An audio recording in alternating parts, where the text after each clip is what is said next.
Hello everyone. आज हम Tumbbad movie की स्टोरी देखेंगे जिसे सबसे बेस्ट मूवीज के लिस्ट में ऐड किया जाता है। इस कहानी में हमें विनायक नाम के आदमी के बारे में बताया गया है जो पैसों का बहुत बड़ा लालची था और उसकी यही लालच उसे जिंदगी में किस मोड़ पे ले जाएगी, आइए जानते हैं इस कहानी में। मूवी की शुरुआत में हमें पूर्ति की देवी के बारे में बताया जाता है जो अनंत अनाज और सोने का प्रतीक है और ये पृथ्वी देवी की कोख है। जब इस दुनिया की शुरुआत हुई थी तब देवी ने 16 करोड़ देवी देवताओं को जन्म दिया था, लेकिन देवी को सबसे ज्यादा प्यार अपनी पहली संतान से था जिसका नाम हस्तर है। बट किसी भी देव पुराण में हस्तर के बारे में कहीं भी कोई भी जिक्र नहीं है, क्योंकि हस्तर एक लालची था और उसे देवी का सोना और अनाज दोनों ही चाहिए था। किसी भी तरह उसने देवी का सारा सोना तो ले लिया, लेकिन जैसे ही उसने अनाज लेना चाहा तभी सभी देवताओं ने उस पर वार कर दिया। हस्तर को सभी देवताओं के गुस्से से बचाने के लिए देवी ने उसे अपनी कोख में ले लिया। देवी के कहने पर सभी ने हस्तर को इस वादे से छोड़ दिया कि कोई भी कभी भी ना तो हस्तर को पूजेगा और ना ही उसका नाम देवताओं में लिया जाएगा। कई सालों तक हस्तर देवी की कोख में सोता रहा। फिर भी कुछ लोगों ने हस्तर के नाम का मंदिर बनवाया, जिसकी वजह से सभी देवता नाराज हो गए और तुम्बाड़ पर कहर की तरह बरसने लगे। कहानी आगे बढ़ती है और हमें विनायक की माँ के बारे में बताया जाता है जो एक अमीर आदमी के घर नौकरानी थी। उस अमीर आदमी को सभी लोग सरकार कहते थे।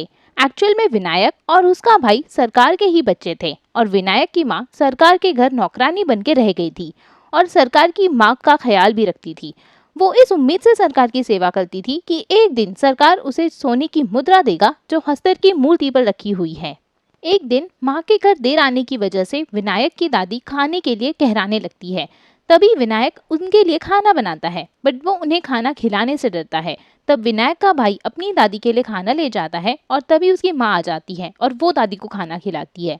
और यहाँ हमें पता चलता है कि विनायक की दादी कोई आम इंसान जैसी नहीं है, बल्कि वो एक शैतान जैसी है जो कई सालों से ऐसे ही जी रही है।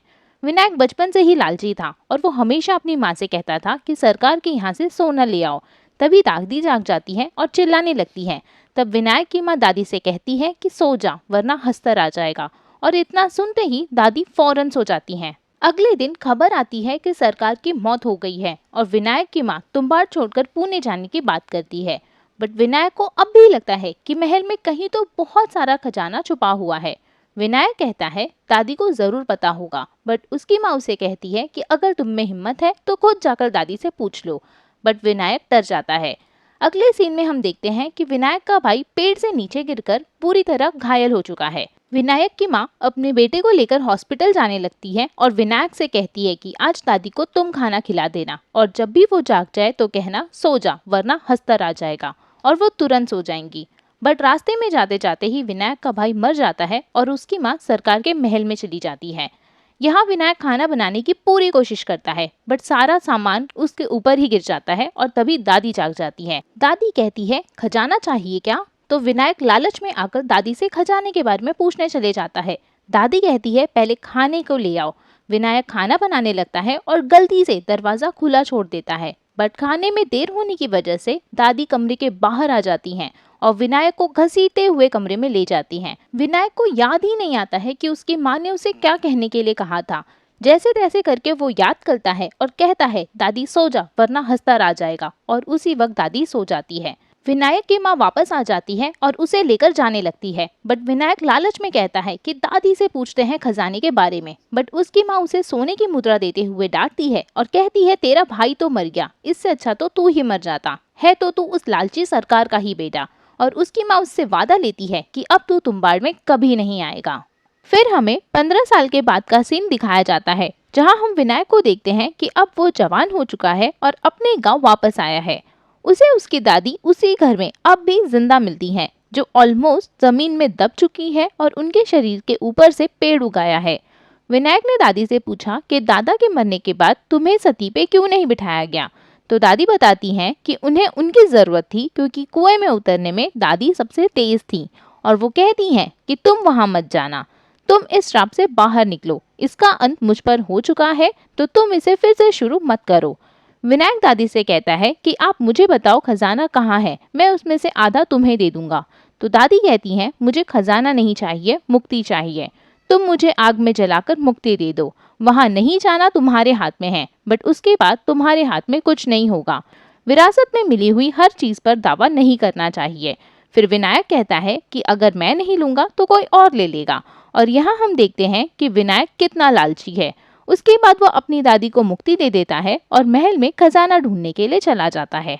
उस महल में विनायक को एक कुआं मिलता है जिसमें वो बहुत महीनों से सुरंग बनाता है और आखिरकार उसे वहां पर एक बक्सा मिल जाता है जिसे देखकर वो बहुत खुश होता है। इसके बाद हम उसे देखते हैं कि वो अपनी वाइफ के पास अपने घर आ गया है। विनायक राघव नाम के एक आदमी के पास जाता है जो अफीम का धंधा करता है, जिस पर पहले से ही उधारी चल रही थी। विनायक उसे सोने की मुद्रा बेचता है और राघव को अपना कस्टमर बना लेता है, बट ये सोने की मुद्रा वो कहाँ से लाया था ये किसी को भी नहीं पता। विनायक को जब भी पैसों की जरूरत होती वो महल चला जाता और सोने की मुद्रा ले आता। उसके पास इतनी मुद्राएं देखकर राघव को भी अजीब सा लगता है। वो इसका पता लगाने के लिए विनायक की वाइफ से पूछता है, बट उसे भी इस बारे में कुछ नहीं पता होता। देखते ही देखते राघव विनायक से बहुत सारे मुद्राएं ले लेता है, बट उसके बदले में वो पैसे नहीं दे पाता और कर्जे में आ जाता है। विनायक अब काफी पैसे वाला हो जाता है और वो सरकार की जिंदगी जीने लगता है। उसे एक बेटा भी होता है। राघव एक लड़की को विनायक के घर नौकरानी बनाकर ले आता है और अपना कर्जा माफ करवा लेता है। वो लड़की भी सोने की लालच में विनायक को बता देती है कि उसे राघव ने यहाँ भेजा है। अगले सीन में हम देखते हैं कि राघव उसी महल में पहुंच जाता है, बट उसे ये नहीं पता कि आखिरकार विनायक सोना निकालता कहाँ से है। विनायक भी वहां पहुंच जाता है और राघव को फंसाने के लिए वो उस कुएं में जाता है और वहां से सोने की मुद्रा लेकर बाहर आ जाता है। ये सब राघव छुप कर देखता है और सोचता है कि मुद्राएं लाना तो बहुत आसान है। विनायक के जाने के बाद राघव उस कुएं में चला जाता है और बक्से तक पहुंच जाता है। जब वो बक्से को खोलता है तो उसमें सोना नहीं था, बल्कि एक सुरंग सी थी। वो रस्सी के सहारे नीचे उतरता है। फिर हम देखते हैं कि विनायक वही है, वो ऊपर ही बैठा हुआ है और आटे की गुड़िया बना रहा है।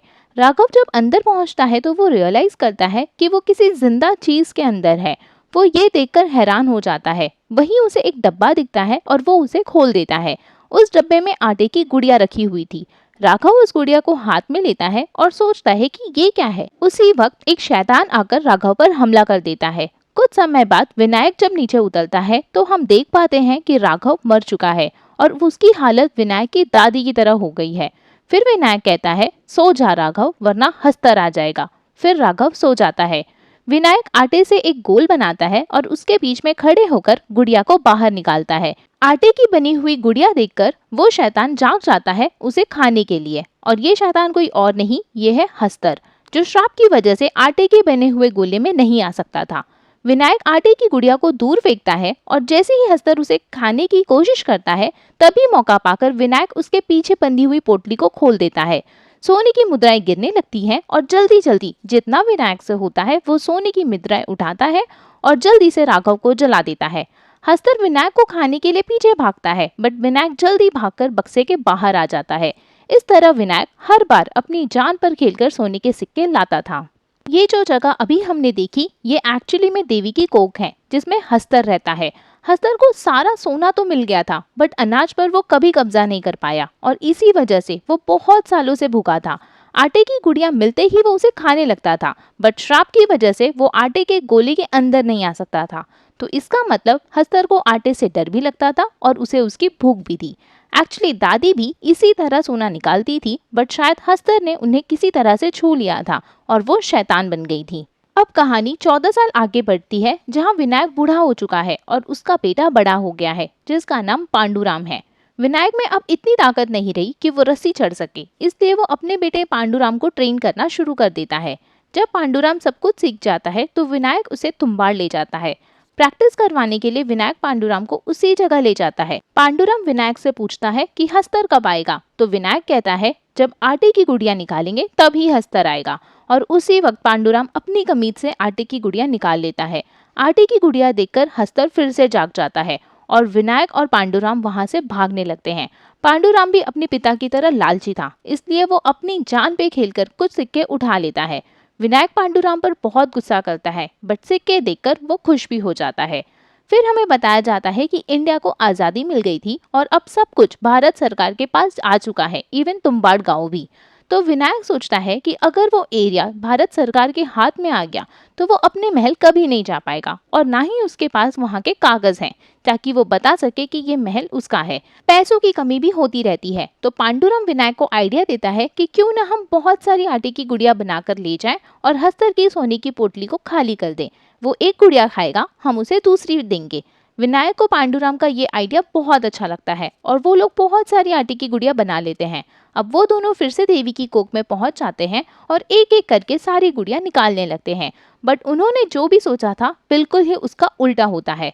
वहाँ बहुत सारे हस्तर आ जाते हैं। इसका मतलब जितनी गुड़िया उतने हस्तर पैदा हो जाते हैं। अब ये दोनों को कुछ समझ नहीं आता और ये लोग 2-3 गुड़िया एक साथ फेंक देते हैं और सारे हस्तर उसे खाने के लिए लड़ने लगते हैं। गलती से एक हस्तर आटे के गोले में गिरता है और भस्म हो जाता है। बट विनायक को अब अपनी हार दिखने लगती है और वो सारी गुड़िया को अपनी बॉडी में बांध लेता है और रस्सी का यूज करके बाहर जाने लगता है। तभी सभी हस्तर उसके पीछे आते हैं। विनायक ने अब आटे का गोला बक्से के ऊपर भी बनाया था, बट आटे का गोला एक लिमिट तक ही हस्तर से बचा सकता था और यहाँ तो बहुत सारे हस्तर थे। अब धीरे धीरे वो सभी हस्तर भस्म होने लगते हैं। पांडुराम जब बाहर आता है तो अपने पिता को देखता है जो अब शैतान बन चुके हैं क्योंकि हस्तर ने उन्हें छू लिया था। इतना सब होने के बाद भी विनायक पोटली चोरी करने में कामयाब हो जाता है और उसे अपने बेटे को देता है।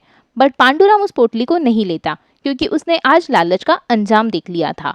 अब अपने पिता को आग लगाकर वो उन्हें शैतान की जिंदगी से मुक्ति दे देता है। लास्ट में विनायक बहुत खुश होता है क्योंकि जो लालच का चक्र पुरखों से चला आ रहा था आज उसे पांडुराम ने फाइनली तोड़ दिया। पांडुराम कहता है, बाबा सो जा वरना हस्तर आ जाएगा। पांडुराम उस महल से चला जाता है और उस महल का दरवाजा हमेशा के लिए बंद कर देता है और यही ये मूवी एंड हो जाती है। आई होप आपको इस मूवी की स्टोरी पसंद आई हो।